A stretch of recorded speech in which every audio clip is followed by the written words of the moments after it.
Hello বন্ধুরা, good morning. কেমন আছো তোমরা সবাই? আশা করছি সবাই অনেক ভালো আছো, আর আমরাও বেশ ভালো আছি। সকাল সকাল ওয়েদারটা দেখো কত সুন্দর, মনে হচ্ছে আজকের দিনটা অনেক ঠান্ডা ঠান্ডা। কিন্তু না, এইদিকে এতটা রোদ্র উঠছে তার 1 ঘন্টা পরে কি বলবো তোমাদের। তো দুই মা বসে সবজি কেটে দিচ্ছে, মানে আমার মা আসছে আর আমার শাশুড়ি মা দুইজনে মিলে সবজি কাটছে। আর আমি ততক্ষণের জন্য ভাবলাম না, আমার বিছানাটা গুছিয়ে আসি। তবে আমার কিন্তু স্নান, বাসি কাজকর্ম, পুজো দেওয়া সব কিছুই কমপ্লিট। ওদিকে সবাই মিলে চা খেয়ে নেওয়ার পরে যখন দুই মা সবজি কাটতে বসলো, আমি তখন চলে এলাম নিজের রুমের বিছানাটা ভালোভাবে গুছিয়ে রাখতে। আসলে বিছানাটা সকালবেলা গুছিয়ে রাখা হয়নি, তাই ভাবলাম না এখনই গুছিয়ে রাখি।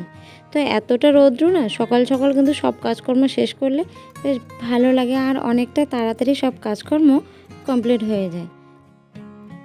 আর দুপুরবেলা বেশ কয়েকদিন ধরে এতটাই গরম হচ্ছে যে দুপুরবেলা একদমই কোনো কাজই করা যায় না। মানে গরমে একটু ফ্যান ছাড়া গেলে মনে হয় মাথাটা যেন ঘুরছে, এরকম অবস্থা। তবে এতটা গরম না, সত্যি সব মানে বাচ্চা বলো বয়স্ক বলো সবারই খুব কষ্ট হচ্ছে। কিন্তু কি করা যাবে, ফ্যানের নিচ থেকে যেন এক মুহূর্ত সরা যায় না।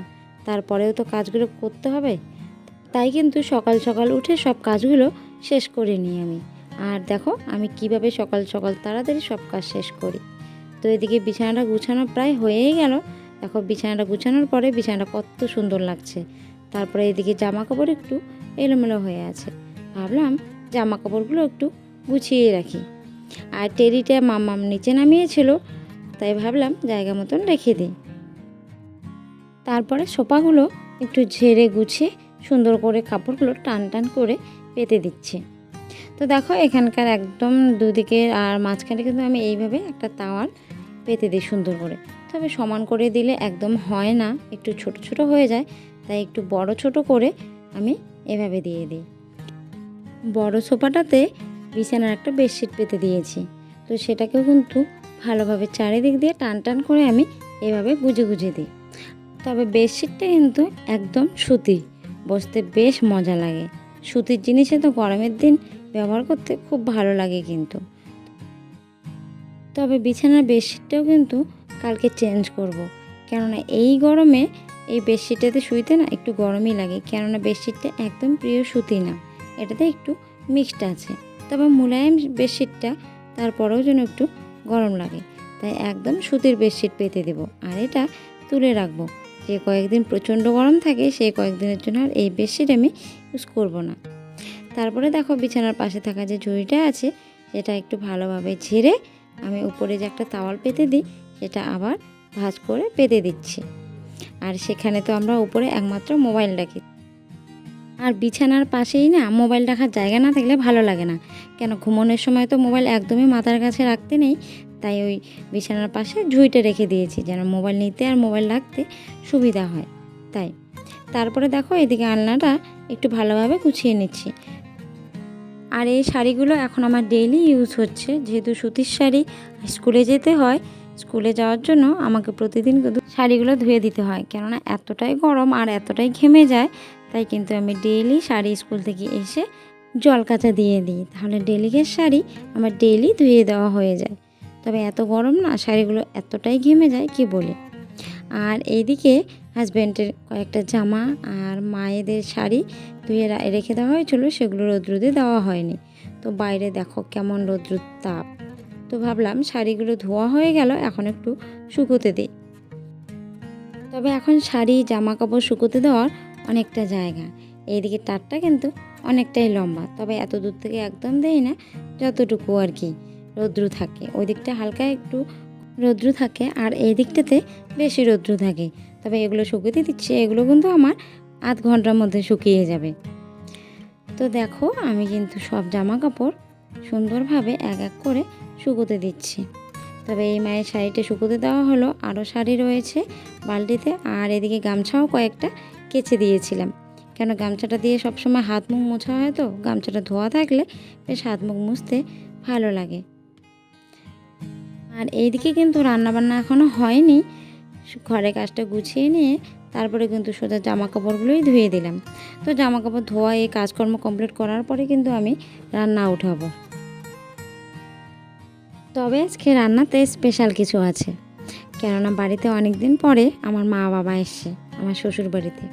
তাই আজকে মাংস রান্না হবে আর কাঁঠাল সবজি করব, সাথে ডাল থাকবে, আরও কিছু ভাজা টাজা থাকবে। তো দেখো আমার কিন্তু কাঁঠাল সবজিটা কষানো কষানো করছি, আর কাঁঠালটা এত ভালো মানে একদম নরম হয়ে গিয়েছে। তো কাঁঠাল সবজিটা নামিয়ে একটা ডিম পোস্ট করে নিচ্ছি, আর এই ডিমটা আর কাঁঠাল সবজিটা দিয়ে মামকে খাইয়ে দেবো। তো কাঁঠালের সাথে ওইদিকে ডালটাও বসিয়ে দিয়েছি কুকারে, ডালটাও নামিয়ে নিয়েছি সেদ্ধ ডাল। আর এদিকে দেখো পেঁয়াজ রসুন মানে সব কিছু মশলা রেডি করে রেখেছি। সবার ফার্স্ট আমি আলুটা এভাবে ভেজে নিই, কিন্তু মাংসর জন্য ভেজে রেখে দিই, তবে আলুটাতে কিন্তু একটু লবণ হলুদ দিই। তারপরে মাংসটা দেখো কষাকষি করে নিচ্ছি, তবে বেশি একটা তেল মশলা দিইনি, কেননা এতটা গরম তো তাই হালকা করছি, অত একটা রিচ করিনি। গরমে বেশি রিচটা না খাওয়াই ভালো।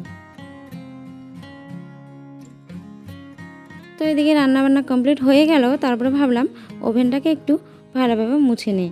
তো আজকে একটু সাবান দিয়ে ওভেনটাকে ভালোভাবে ঘষে ঘষে পরিষ্কার করে নিচ্ছি। তো দেখো আমি কিন্তু একদম সুন্দর মানে ঘষে ঘষে ভালোভাবে দেখো কিভাবে আমি ক্লিন করছি। তবে এরকম কিন্তু আমি সপ্তাহে একদিন করে করি, ডেলি সম্ভব হয় না, ডেলি বেশি একটা নোংরাও হয় না। তবে অন্যান্য দিন কিন্তু আমি শুধু একটা কাপড় ভিজিয়ে এই কাপড়টা দিয়ে মুছে নিই, তাতেই কিন্তু আমার হয়ে যায়।